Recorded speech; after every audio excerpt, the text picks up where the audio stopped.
Hey guys, what's up? It's McKenna, and today we are going to be doing a book review on the Splintered Trilogy by A.G. Howard.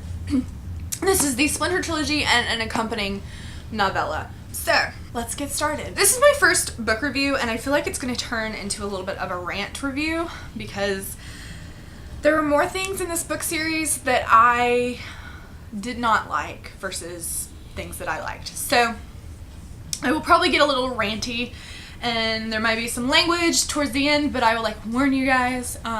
So basically how I want to do all my book reviews is the first little part of this review will be spoiler free. I will just kind of lightly, touch on some things that I didn't like versus things that I did, and then I will get into it. It will contain spoilers, and I'm just gonna kind of talk because especially with this series, there are things that I need to get off my chest and I can't do that spoiler free. So yeah, and then the rant containing spoilers part probably will contain a little bit of language. If you guys aren't cool with that, either let me know or don't watch. This book series just made me mad. So, and I hope it makes you mad too. If you read it or when you watch this review and you learn what it's about, I hope it kind of makes you mad too. I hope it makes you want to cuss a little bit. So yeah, I got my coffee. I got the stack of books we're going to talk about, and yeah, let's get into it. Firstly, if you don't know what this book series is about, this is about a girl named Alyssa, who is a descendant of Alice Little. I learned that it's Little and not Liddell a little while ago, and I'm kind of shook about that. Alice Little from Lewis Carroll's Alice in Wonderland.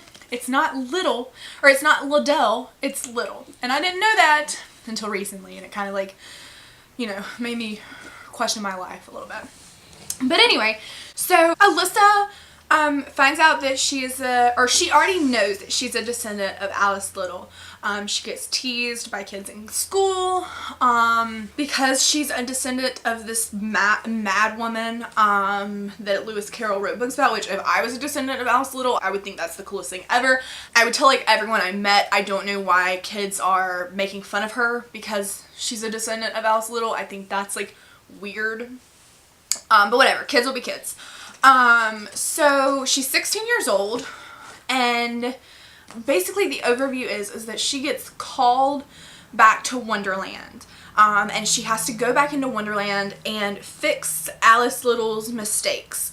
She has to dry up the Ocean of Tears. When Alice cried the Ocean of Tears, she has to dry it up and things like that. So she has to go back into Wonderland and fix all of Alice's mistakes.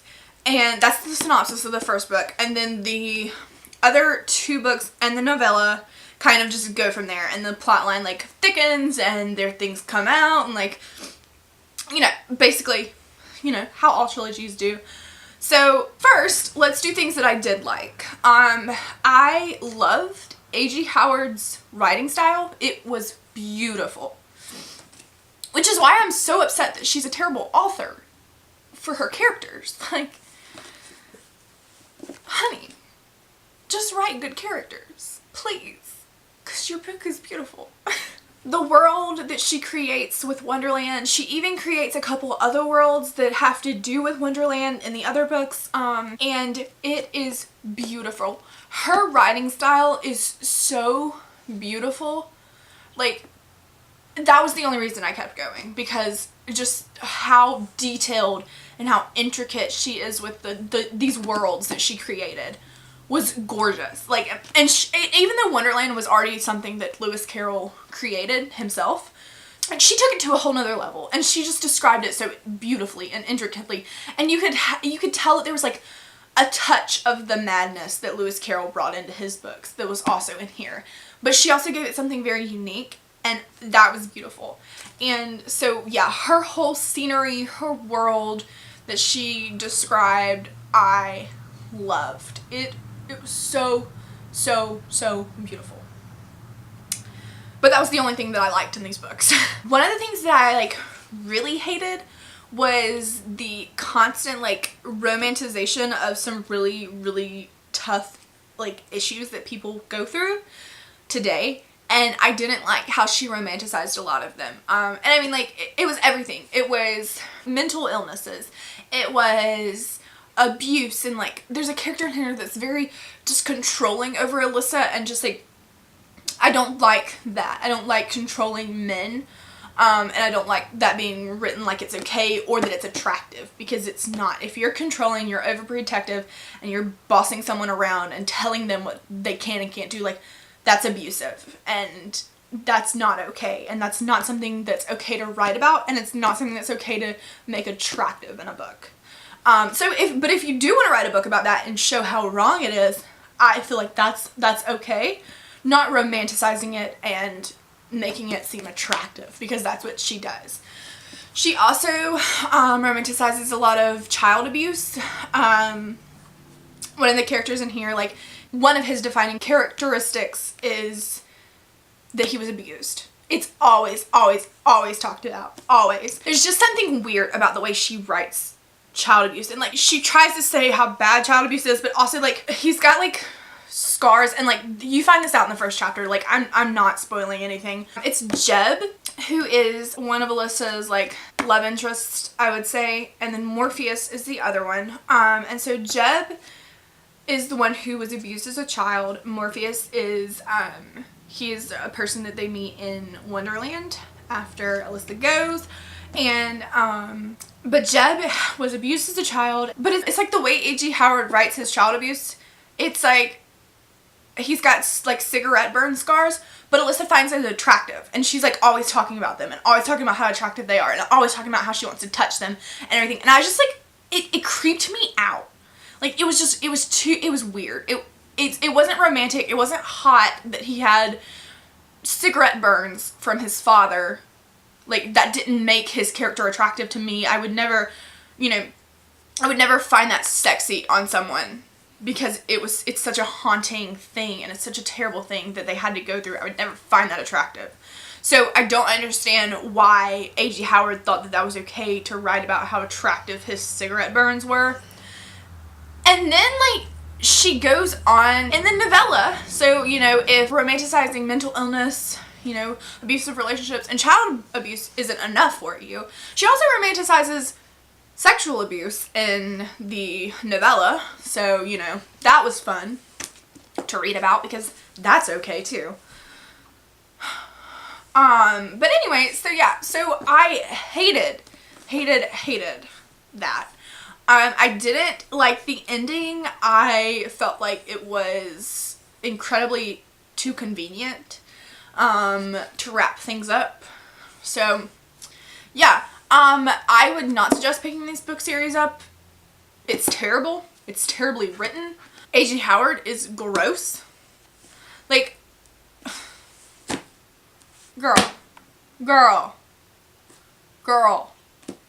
I just think, it just baffles me that someone can write like that. Like, can write about such touchy issues. And like, okay, so here's an example. Before I get into the spoiler-free, I want to give, or the spoiler, like, reviews, I want to give one more spoiler-free thing, and you read this in the first, like, chapter, so I'm not spoiling anything, but it's just, like, the way that A.G. Howard writes about Alyssa's mom, because Alyssa's mom is in an insane asylum, because she's insane. And, like, when Alyssa goes and visits her, like, they put her in a straitjacket, and, like, they shave her head, and, I mean, it's just, like, crazy. Like, and I get it, she's probably trying, like, A.G. Howard's probably trying to, make the asylum, which we don't call them asylums anymore, they're, like, mental health institutions and, like, help centers and things like that. Like, they're not called asylums, and we don't put people in straitjackets. Like, there's medication and things, like, there are medications for mental illnesses. We don't put people in straitjackets anymore. We don't shave their heads for no reason anymore. Like, we don't do that anymore. Like, that's back in the 1900s. Like, this is the 21st century. A.G. Howard, get it together.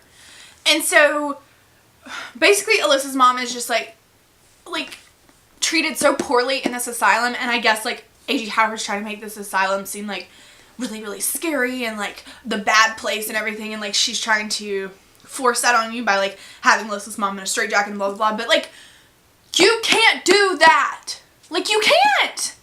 Like, you can't can't write things like that. That's not okay. You can't romanticize mental illnesses. You can't. You can't. Okay, so now I'm going to get into the spoiler review. So, if you don't want spoilers, if you actually want to read this book series, leave. Because I'm about to tell you all the things about this book series that was so wrong. My first spoiler, I'm going to give you like a highlight of the whole book series, what happens in each book, how it ends, and everything. So in this book, Alyssa and Jeb ends up going with her. They go to Wonderland, they meet Morpheus, they right like all of Alice's wrongs, and basically it ends with her and Jeb, they end up dating, they leave Wonderland, blah blah blah, like, you know. Oh, well, Alyssa is crowned queen because she's actually a descendant of the Red Queen, not Alice Little.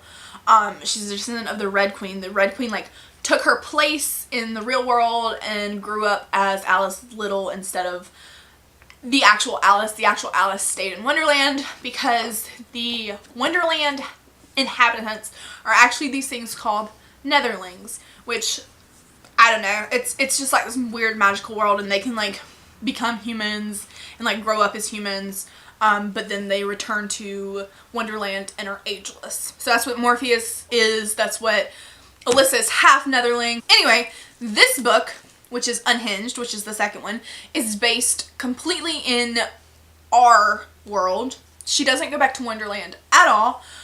The whole entire time, she's debating on whether she should go back in Wonderland because Morpheus comes to her in multiple dreams and tells her that Wonderland is crumbling and she needs to come back and help because she was crowned Red Queen in the first book, and as the Red Queen, she has to come back and help. So, what does she do? She doesn't go back and help. She just contemplates if she should. Over and over and over and over again. And she's so indecisive, she can't ever make up her mind. So basically, it ends up being that at the last part of this book, like, the Red Queen inhabits this flower and is trying to kill them at her prom. And the boys, Jeb and Morpheus, who she can't figure out which one she actually likes, are dragged into the Looking Glass world, which is where the criminals and unwanteds of Wonderland are sent to live out the rest of their existence. Which is what Ensnared is about. Alyssa goes into the Looking Glass world with the help of her father, who is somehow all of a sudden a part of this whole Wonderland thing, even though he wasn't in any of the other books. He suddenly remembers his past, and they go into the Looking Glass world in search of Jeb and Morpheus, and Jeb is bad. He doesn't remember Alyssa. He doesn't want anything to do with her. So basically in this whole book, she's with Morpheus, but in the other ones, she's with Jeb. So, like, that's okay because it's fine to cheat on someone if they're, you know, mentally unstable in the Looking Glass world. Like, it's fine to cheat with the other boy. So, after she finally gets the boys out of the Looking Glass world, which is a terrible place. I liked how it was written because it was so gruesome and so gory, but it kind of made my skin crawl on some of the things that she talked about in the Looking Glass world, because it was basically Wonderland's hell. They go back to Wonderland, Alyssa's queen, blah blah blah, like, she's got a broken heart, like a legit broken heart, like her heart is being torn apart by Morpheus and Jeb. Literally. So Morpheus and Jeb have to stitch it together. So that means that now Alyssa, since she was crowned queen, stays the same age in Wonderland as when she was crowned for the rest of her life. So now she gets to go back to the real world and live with Jeb until he dies, and then she can come be with Morpheus forever. And that's how it ends. What? And then, in this, it's about her mom. They go back and, this is like a novella, some short story, so you get to see Morpheus's perspective, but he goes back into Jeb's memories, so you're not really in Morpheus's perspective, you're actually in Jeb's perspective.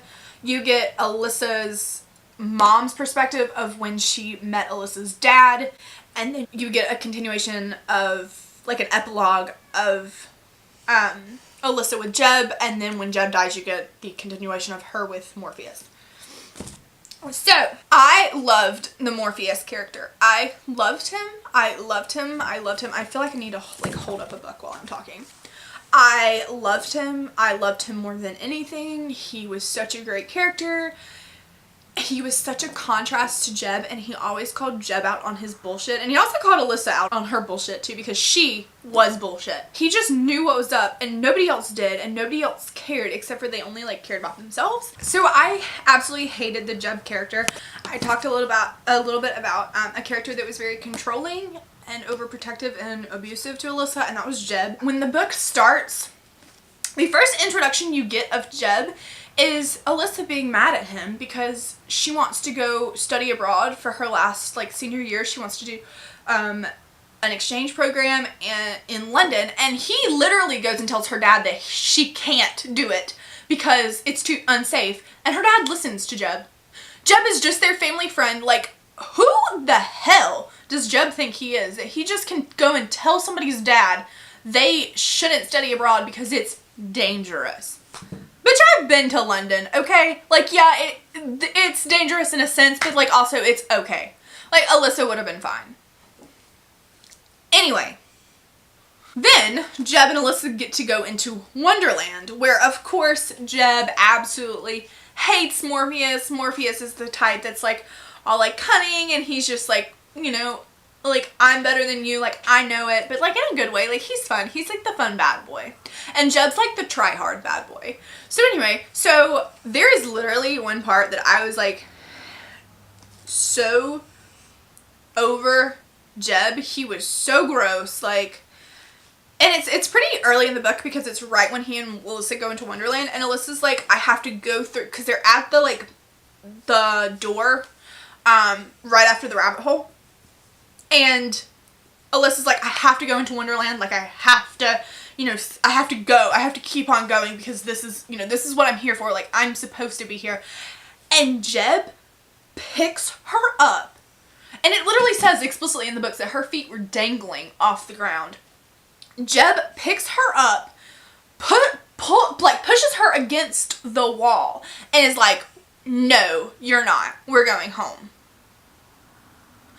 Who the hell, like, boy, who do you think you are that you can, like, treat somebody like that? Somebody who's, like, I mean, like, anybody. You can't touch people like that. Like, and that's not cute. That's not hot. And then, like, I'd say 5 chapters later, she's dating him. Like, Alyssa, oh my god, Alyssa was so stupid, too. Like, first of all, her jealousy, like, oh my god. Like, she's 16 for one thing. She dresses, like, the way that A.G. Howard describes the clothes that she wears. She, like, is constantly, you know, she's gothic and she's punk rock and she hates her parents and she skateboards and she's cool and she wears dreadlocks in her hair. And I'm like, bitch. Like, I don't want to read about this try-hard, rebellious teen.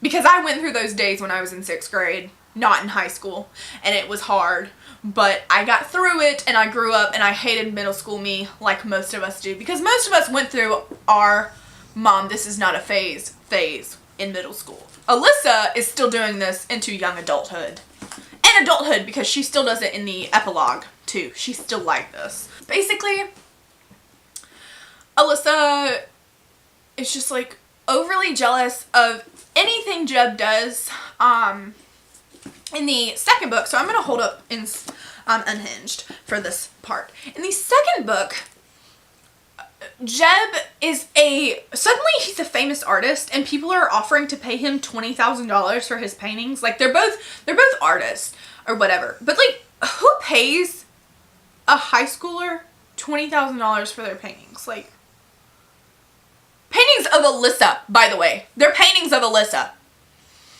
And he gets this offer, and it's like this young heiress who wants his paintings, who wants to buy them.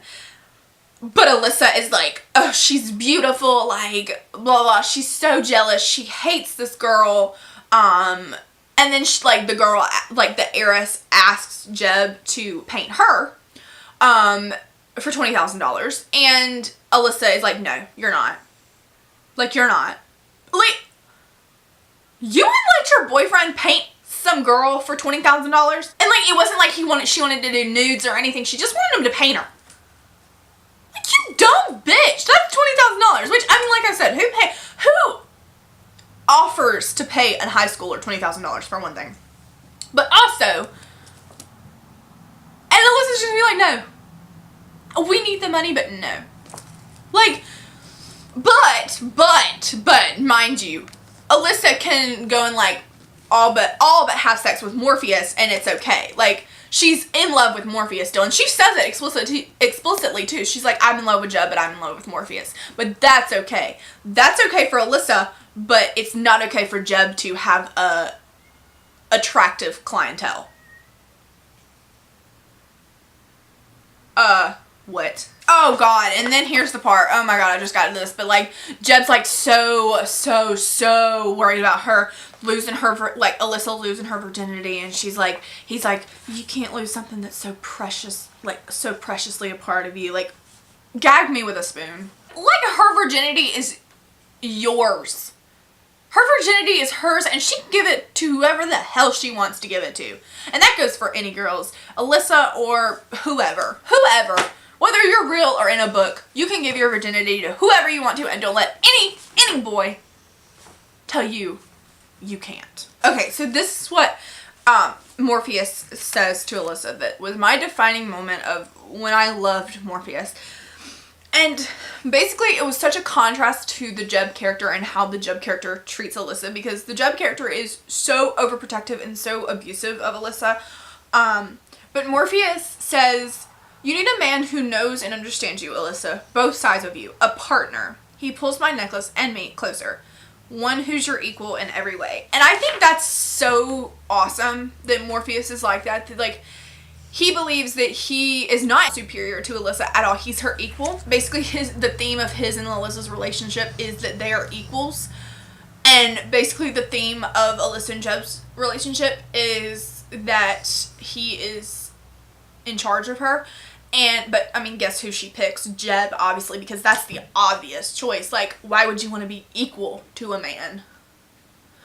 But yeah, this book series was shit. I could probably go on and on for another 20 minutes, about it, but I'm gonna end here and just say that, like, unless something is wrong with you and you, like, love reading about romanticizations of mental health issues and abuse, don't pick up this book series, because it is terrible. I should have listened to the Goodreads reviews, but I didn't. Don't pick this book series up at all. Don't. But yeah, so I hope you guys enjoyed my review, my rant review. I'm sorry I kind of got off on, like, multiple tangents, but I needed to get it all out there. It's been inside of me for so long. I've been meaning to put up this review for so long. It's just been in here, and I needed to get it all out. Thanks for watching, guys. I will see you in my next video. Bye.